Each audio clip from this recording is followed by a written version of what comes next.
ipapakita na sa iyo ang isang ghost.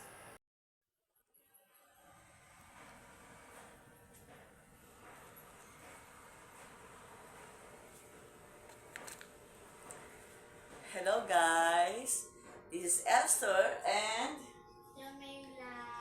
we are ST Mix Vlog. Today, ang ikukwento ko sa inyo ay pang part 5. Ay, 4. Yes. 1, 2, 3, 4. Part 4. Part 4 ng aming real horror experience. Diyan ka here. Yan.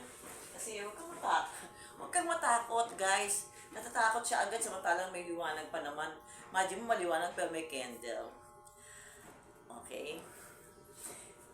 Kayo ba, guys, ilang taon, naka-experience na ba kayo na nakakita kayo talaga live ng ghost? At ilang taon kayo nang kayo unang makakita ng ghost? Write your answer or write your comment sa ating comment section. Pasensya na, may ako tulong dito kasi nalilimutan ko sometimes. Guys, ganito yan. Ang lola ko at lolo ko na tatay at nanay ng tatay ko, lalo na yung lolo ko, namatay yun 100 mahigit eh, 100 years old na mahigit. Kung di ako nagkakamali, 115 nang mamatay ang lolo ko. Pero yung lola ko na mamatay siya, 80 plus. Mas naunang namatay yung lola ko dahil masarap siyang masyadong kumain. Ang ikinamatay niya, diabetes. No, nung araw, sabi ng nanay ko, kinukwento ng nanay ko, kapag nagluluto yung lola ko, sa kanya, mag-iihaw yun. Ang laki-laki ng baboy na iniihaw noon. Yempo, ang laki-laki. Tapos yung lolo ko, pinapaihaw noon, galunggong lang. Yun lang ang kinakain ng lolo ko. Kaya ang haba ng buhay ng lolo ko. Itong lola ko, 80 plus, na mamatay. Ang sakit niya, ikinamatay niya, diabetes. So, di na nga, kasakit siya, hindi namatay. Sumalangit na ang kaluluwa ng mga lolo at lola ko. Nung mamatay ang lola ko, after, kasi 5 days binurol, no? And then, after 9 days, di ba yung padasal yun, nagpapadasal ng 9 na araw. So, after ng padasal ng 9 days, yung ika-10 days ng pagkakamatay ng lola ko, ganito yung nangyari. Ito na yung... What? At nung mga panahon na yon, ang edad ko lang, 6 or 7 years old. No? Yung bahay namin nung araw, nakaharap sa, nandito yung malaking bintana, tapos wala kami, hindi nilalagyan ng kurtina ng nanay ko. Kaya yung buwan, yung sikat, yung liwanag ng buwan, pumapasok yun mula sa bahay namin, na kung saan doon kami nakahiga. No, kasi nung araw yung isang bahay namin, parang walang, doon na rin kami nahihiga no, nung araw, walit ang bahay namin, tapos yung bintana namin, malaki na yun. Pag pumapasok yung liwanag ng buwan, lahat kami tinatamaan ng liwanag ng buwan. So, maliwanag din sa bahay namin kahit walang ilaw. So, hindi namatay na ng lola ko, ika-10 days na ng lola ko. So, natutulog na kami, no?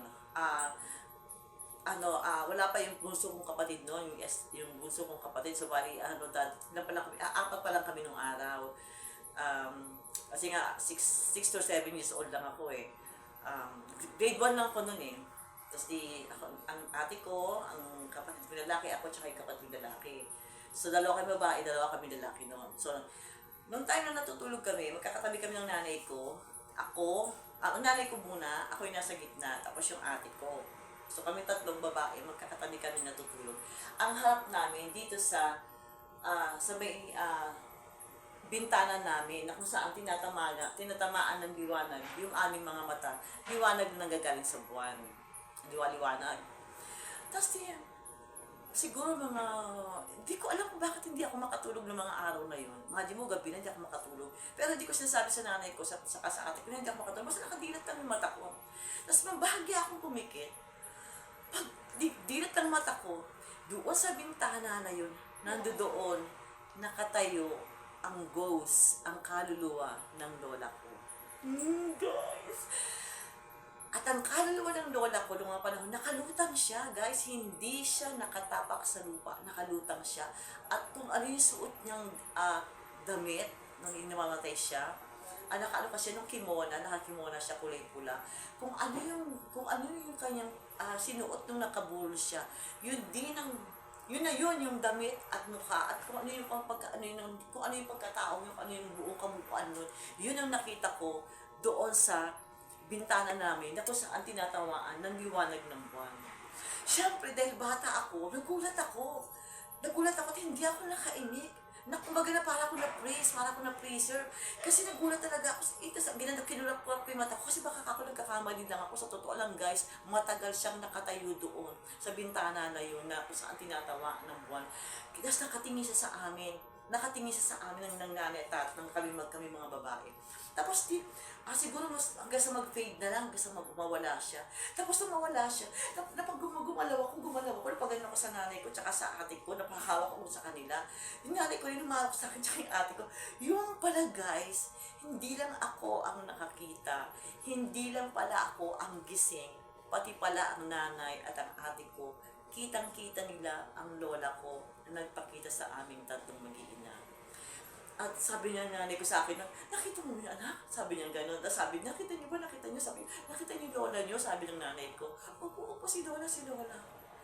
Kaya simula nung mga guys, naniniwala ako sa kaluluwa. Kasi live nang nakita ng aking mga mata yung kaluluwa ng lola ko. At kaya hindi yun nawala sa isip ko kasi every time na napagkukwentuhan namin yung lola ko, kami ng mga nanay ko. Kaya nalagay sa utak ko yun hanggang sa ngayon hindi ko yun nakakalimutan. Hanggang sa ngayon tumanim sa utak ko hanggang ngayon matanda na rin ako, hindi ko na nakalimutan yun.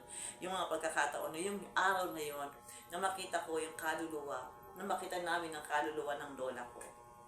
Kaya yung first time ko makakita ng kaluluwa, 6 to 7 years old lang ako, batang-bata pa. Yun lang guys, ito yung horror experience ko. Thank you! Ito yung aming part 4 ng real horror experience. Thank you guys! Keep watching us! Bye!